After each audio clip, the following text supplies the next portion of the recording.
Mabigat na trapiko sa Metro Manila, problema sa mga railway system at mga paliparan sa bansa. Ilan lamang yan sa mga pangunahing tinugunan ng Department of Transportation sa loob ng 100 araw ng Administrasyong Duterte.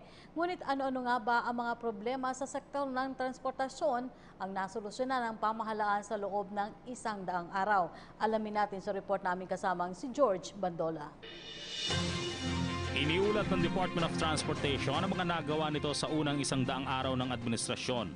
Mula sa presentasyon ng mga sectoral undersecretaries ng ahensya, hindi daw may kakailang malaki nang nagawa nito kung ikukumpara sa kalagayan ng transportasyon ng bansa noong nakaraang administrasyon.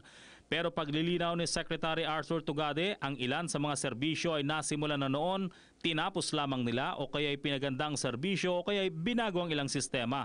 Lalo na mga serbisyong ginawa ng mas mabilis na ngayon. Sa airport, ilan sa mga nagawa na ng DOTR ang hindi na pwede ang paghuli sa mga nagtataglay ng isang bala lamang sa kanilang bagahe para maiwasan na mga laglag bala incidents. Paglalagay ng mga connecting routes na uugnay sa 4 na terminal, mga sasakyang regular taxi, bus at premium bus na ang pinayagang pumasok para sa mas madaling access ng mga gumagamit ng paliparan. Pagpapaikli ng waiting time sa mga airport kung saan nadagdagan na ng hanggang 71% ang dami ng mga flights na on time daw kung lumipad at lumapag. Ginamit na ang runway 31, runway ng NAIA na isinara noon dahil direktang nakatumbok ito sa perimeter ng Malacanang Palace. Ipinagbawal na rin ang paglipad ng general aviation o yaong mga hindi passenger planes sa mga oras pagitan ng alas 12 ng tanghali hanggang alas 7 ng gabi habang inaayos pa ang paglilipatan sa mga ito sa Sangli Airport sa Cavite. Nadagdagan na rin ang mga CCTV cameras sa loob at labas ng paliparan. 200 hanggang 300 upuan sa mga airport ang naidagdag para sa mga pasahero. Mas maayos na mga palikuran ngayon dahil ipinamahala ng mga ito sa airline operators. Mailalagay na rin sa susunod na linggo ang Instrument Landing System o ILS para maiwasan ng diversion of flights sa tuwing ng makakaranas ng sama ng panahon ng Metro Manila. Pinabilis na ang wireless internet o Wi-Fi sa lahat ng paliparan at sa 30 pang terminal hubs at paglilipat na ng ilang flights sa Clark Airport, bagay na sinang-ayunan ng mga airline operators. Standard ho ng 3 hours international is mag-unload ka ng mga pasahero after 3 hours. Sabi ko masyadong matagal yan. Gawin nyo 2 hours. Sabi nila, sir, ang standard international 3 hours. I don't care. I want our standards better than international standard. Sa land transportation, ayon sa DOTR, nabawasan na raw ang sikip ng daloy ng trapiko bagamat inamin nila na talagang malaking problema ang pamamahala ng trapiko lalo pat umaabot sa average na 56,000 na bagong sasakyan ang nadadagdag sa lansangan buwan-buwan kaya sa loob ng unang 100 araw, nilikha nila ang IACT o Interagency Council for Traffic Management kinabibilangan ng MMDA, LTO, LTFRB at PNP Highway Patrol Group. Sinasanay na nito ang 200 traffic enforcers mula sa nakasalang na 2,000. Pinaigting na operasyon laban sa lahat ng uri ng obstruction, reckless driving, kolorum at undisciplined drivers. Simula sa October 17, magiging 5 taon na ang validity ng professional at non-professional driver's license. Bagamat ang issuance sa mga plastic cards at license plates ay posibleng magnormalisa sa ikalawang bahagi ng taong 2017. Inaayos na raw ang kontrata ng mga supplier nito. Simula sa October 10, wala ng window R sa number coding. Ngayon pa lang humihimok na ang DOTR ng mga volunteer groups na tutulong sa pangangalaga ng daloy ng trapiko.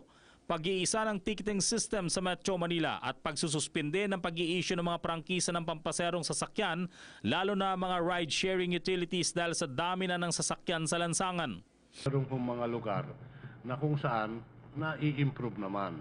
Meron din mga lugar na kung saan hindi na i-improve.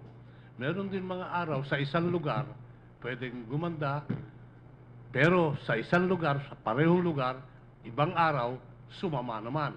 Kaya walang consistency. Okay? Sa mga rail o train system sa Metro Manila, pasok sa 100 days ang pagtatayo na ng mga common station na magsisilbing connecting station ng MRT3, LRT1 at ang itatayong MRT7 matapos na magkasundo ang mga private contractors na itayo ang common station sa North EDSA, bagay na hindi nagawa sa loob ng 6 na taon ng nakaraang administrasyon. Sa MRT-3, napabilis na ang pagtakbo nito sa 4.5 minutes headway o oras ng paghihintay sa susunod na tren. Dumami na rin ang mga bagon sa kada daan nito at mas mabilis na 50 kilometers per hour ang bilis na ng MRT-3. Sa LRT-1, dinagdagan na ang oras ng operasyon nito mula alas 10 ng gabi para makasabay sa operasyon ng MRT-3 at LRT-2. Kininis na rin ang mga relay. Sa PNR, pinagaganda na rin ang serbisyo nito para maging mas maayos ang passenger experience sa mga pasahero. Pinalawig na rin ang operasyon nito hanggang Calamba, Laguna. Ongoing na rin ang konstruksyon ng MRT-7 na tatahak sa Commonwealth Avenue hanggang North Avenue at pinag-aaralan na ang cable car na unang dadaan sa Pasig River, Boracay at Baguio.